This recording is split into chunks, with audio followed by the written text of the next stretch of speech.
Rachelsey at the movies! Space edition. Because it's a space movie. Oh, okay. So, we went to see the new movie, First Man, starring Ryan Gosling. And a slew of other notables. I forget all of them. What'd you like about the movie? Well, I love the depiction of a man's struggle with a really difficult, hard thing to achieve in life. And then I also like the parts about him going to the moon. What I really liked was, first of all, I guess I knew very little about Neil Armstrong. She's more of a Buzz Aldrin fan.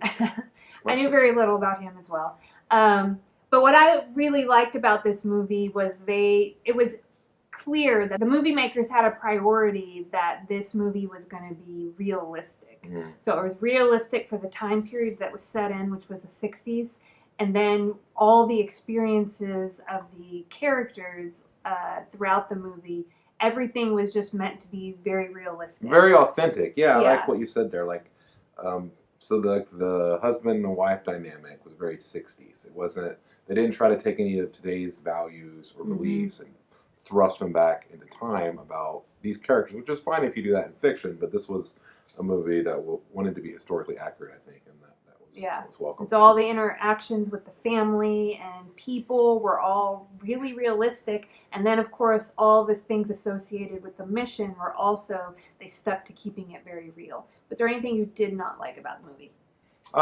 When I saw this movie, I was interested in seeing it, and I wanted really to love it. I did really like the movie. But going to the movie, I wondered why the movie was almost 2.5 hours long. And then when the movie's over, I still wondered why it was 2.5 hours long. So basically, I thought that there were some things that could have been cut out of the movie that weren't. And I thought it was a little self-indulgent.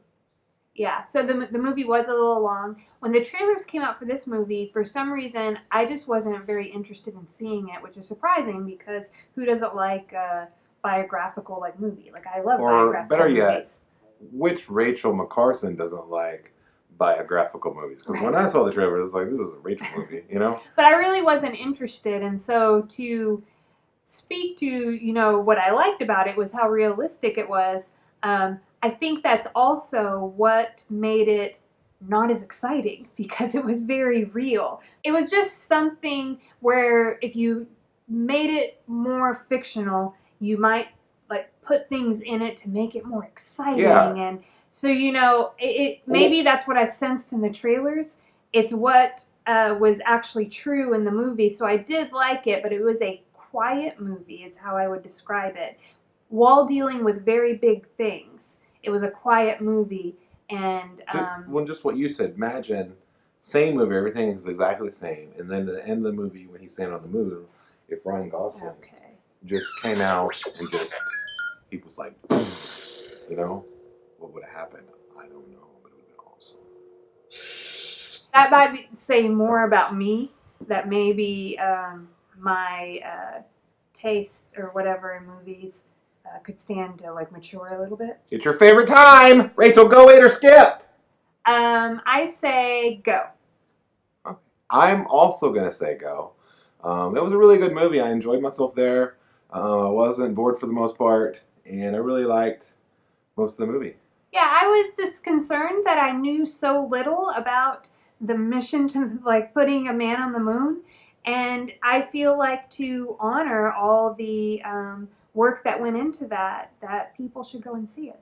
Yeah, so spoiler time. Spoilers. Space spoiler robot. Why is it always a robot? I don't know. Could you do an alien voice? Or is that also a robot voice? Hello, Flash. Okay, that's not an alien. Hey, listen, I was really surprised. What I didn't see coming in this movie was that... You're going to say something ridiculous. Say it! I was going to say, in a jokey way, that I didn't expect the truth to be that the mission to the moon was indeed a hoax perpetrated by the government. But since you ruined the joke, I guess I won't do it. So, I swear to God, I'll get the lightsaber back home. The realism really was throughout the whole movie. So you brought up last night how from the lead character's perspective, like when he's in space, we only see through the small little window.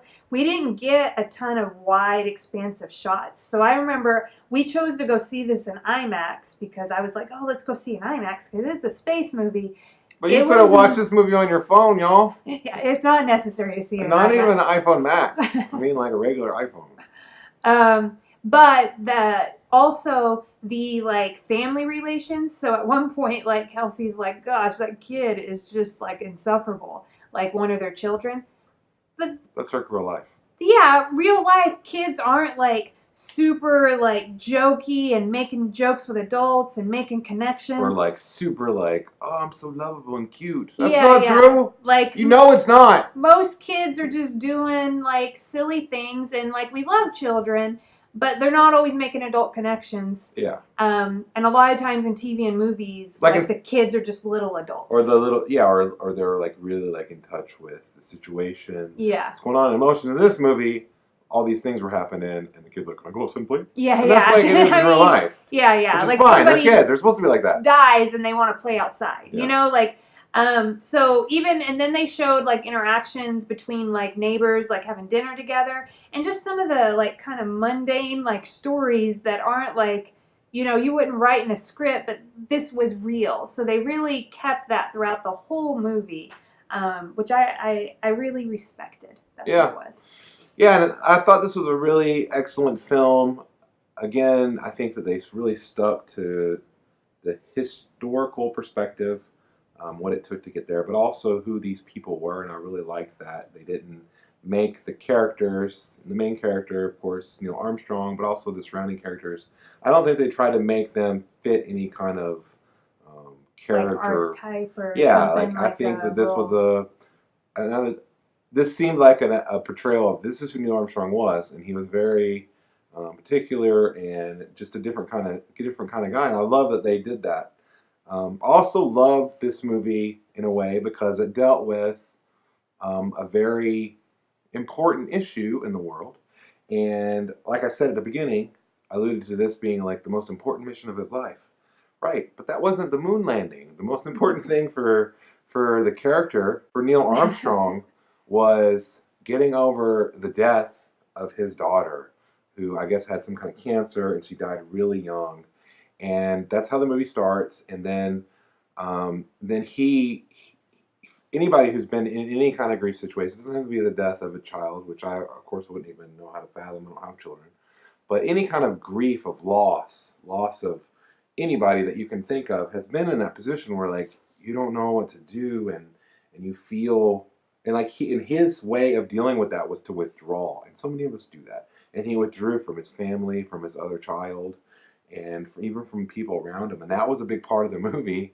And so I've loved that, and I loved the end part. And he kind of like he ended up withdrawing till like he's standing on the moon with one other person on the moon, and he's like not with the other person; he's standing there by himself. And that's where he's thinking about his daughter who he lost, and like for him to process that. And then the end of the movie, he's quarantined, but his wife is there, and they can see through the window, and you can kind of see him doing his best. And it wasn't like over the top, like I'm back now and I'm great. It was him trying to reach out, make a connection. He had not even made attempts. So that was the most important thing, probably. I would argue that if not in this world, in the next, Neil Armstrong would probably correctly say that the most important thing he did in his life was be a husband, a father, and a friend to people, and just how he had to deal with the deep mourning of that, of his precious child. I think it was a really beautifully made film. I really liked how they tied all that together. Like, it was such a great job. I definitely want to see more movies from this filmmaker. I think that both the aspects of realism in the movie were fresh and new, and I think important in film today, but also the subject matter, because the person could have just made a movie about Neil Armstrong going to the moon, because it's a huge thing. He's the first person to walk on the moon. You know what I'm saying? Like, that's a huge deal, huge technological advancement. One small step for man, one giant leap for mankind. Yes, but like these other steps that he took in his life were equally, if not more important. And to marry those two things together just was a lovely bit of filmmaking. Yeah, it really was nice. And then a secondary thing that I thought was nice was not only apparently teaching me and anybody else out there like me everything that went into this mission, but also honoring the lives that were lost leading up to this mission, because there were so many tests and things that had to be done. They honored the people by showing the people that died, and there were people that died in the test, and I just didn't know that. So yeah, and the tests were, they weren't like they did. It would be like you would be doing anything. You're doing the best you can to keep people safe. You obviously don't anticipate that people are going to die, but things happen, and that happens in life. I mean, that happens in everyday life. Like, there was a part of the movie where kids are asking if he's going to come home from the moon, and he's got to tell them no. But in truth, we all know that when Dad goes to the store, he might not come back too. Right. You know what I mean? So it dealt with a lot of those issues that, well, are particular to the case of doing something great like going to the moon. I think they're also particular to just life here on Earth, and how it's important and responsible to be vulnerable and share with each other, talk to each other, and love each other while we have each other.